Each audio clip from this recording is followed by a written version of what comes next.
Inilah Injil suci menurut Yohanes. Dimuliakanlah Tuhan. Setelah Yesus menyelesaikan ajarannya tentang roti kehidupan, banyak dari murid-muridnya berkata, "Perkataan ini keras. Siapakah yang sanggup untuk mendengarkannya?"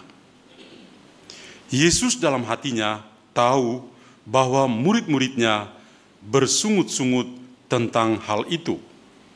Ia pun berkata kepada mereka, "Apakah perkataanku itu mengguncang imanmu?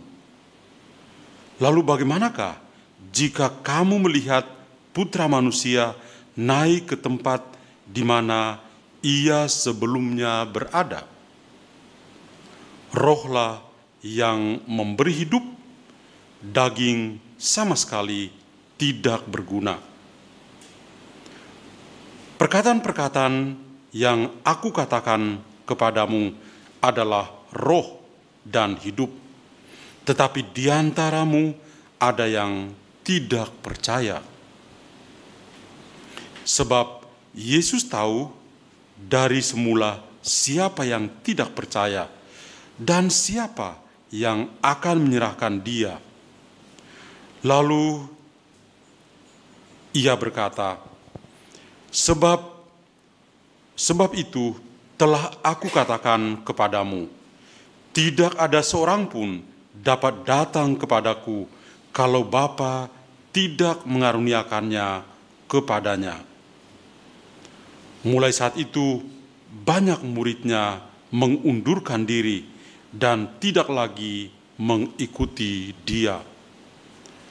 Lalu kata Yesus kepada ke-12 muridnya, "Apakah kamu juga tidak mau pergi?" Jawab Simon Petrus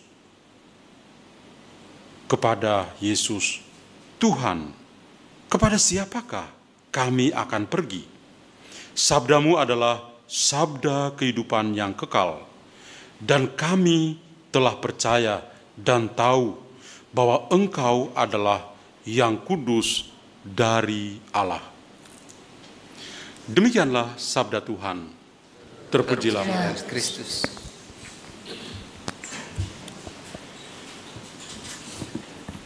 Ibu bapak, saudari dan saudara, para oma opa, anak-anak muda dan remaja yang saya kasih dalam Kristus. Mengawali peran Ekaristi pada hari Minggu biasa yang ke-21 ini, saya mengingatkan tentang Tuhan yang kita imani sungguh mengasihi kita.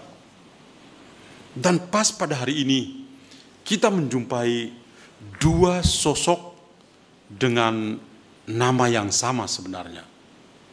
Sosok yang pertama adalah Yosua, yang tadi kita dengar dalam bacaan pertama. Dan sosok yang kedua, yang tentu yang paling agung, adalah Yesus. Kedua-duanya, Yosua dan Yesus yang sebenarnya Yehosua namanya juga, artinya Tuhan yang menyelamatkan. Dan Tuhan menunjukkan itu. Orang-orang Israel sungguh menyadari bahwa Tuhan menyelamatkan mereka sebagai kasih-Nya yang begitu luar biasa kepada mereka semua. Karena itu ketika Tuhan mengeluarkan mereka dari Mesir, melewati padang gurun, akhirnya dengan dipimpin oleh Yosua, mereka lalu masuk ke tanah terjanji. Dan ketika tiba di tanah terjanji, Yosua lalu berbicara kepada mereka semua. Sekarang kita sudah tiba di tempat ini, di tanah terjanji. Dan sekarang kalian boleh memilih, apakah mau beribadah kepada Allah, nenek moyangmu, atau kepada dewa-dewi orang Amori? Tapi saya dan keluarga saya akan tetap menyembah Allah yang benar. Dan orang-orang yang mendengar perkataan Yosua itu semuanya merenung. Karena yang mereka renung adalah cinta dari Tuhan yang luar biasa, yang dialami oleh nenek moyang mereka, dan mereka sendiri alami. Karena itu mereka pada akhirnya mengatakan, kami juga tetap akan beribadah kepada Allah. Bacaan pertama mengingatkan kita, pengalaman akan Allah itu membuat mereka berharap kepada Tuhan. Mereka tetap mau menunjukkan cinta mereka sebagai balasan yang agung kepada cinta Tuhan yang lebih dahulu dialami oleh mereka. Itu kalau dari Yosua dalam bacaan pertama. Tapi kalau kita lompat ke bacaan Injil, Tuhan Yesus setelah berdiskursus atau berbicara tentang roti hidup, dia sampai pada suatu perkataan yang sangat bagus. Barang siapa makan tubuhku dan minum darahku, akan ada hidup di dalam dirinya. Kalau kita yang mendengar saat ini, pasti dengan mudah kita mengerti. Karena itu juga yang kita selalu ingat dalam Ekaristi. Tapi orang-orang pada zaman itu, sebagaimana dikatakan dalam Injil, mereka katakan, ini perkataan yang sangat keras. Siapa yang mau mendengar perkataan seperti itu? Kenapa mereka bisa berkomentar seperti ini di hadapan Yesus? Karena mereka kurang percaya. Karena mereka keras hatinya. Karena itu terjadilah sebuah krisis terkenal, krisis Galilea. Kenapa? Karena banyak di antara mereka yang memilih mundur, tidak mau lagi ikut Yesus. Padahal mereka sudah makan roti. Tapi mereka memilih mundur. Dan pada saat itulah Yesus lalu berbicara dengan para muridnya. Apakah kamu juga tidak mau pergi seperti mereka yang lain?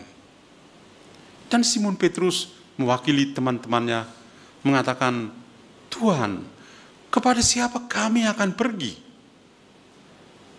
Sabdamu adalah kehidupan kekal.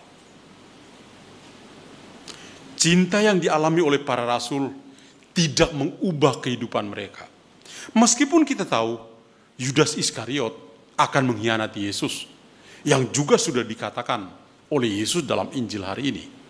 Tapi bahwa cinta dari Tuhan jauh lebih dari segala-galanya. Karena itu juga yang membuat Petrus mengakui imannya di hadapan Yesus dan juga teman-teman yang lain. Kepada siapa kami akan pergi? Dan cinta itu tadi saya katakan dalam kata-kata pembukaan, cinta itu menjadi nyata di dalam kehidupan keluarga. Tadi dalam bacaan kedua kita dengar Santo Paulus mengatakan, hai istri, tunduklah kepada suamimu. Suami, cintailah atau kasihilah istrimu. Relasi kasih antara suami dan istri itu sama dengan relasi antara Yesus dengan gerejanya. Kristus begitu mengasihi gerejanya.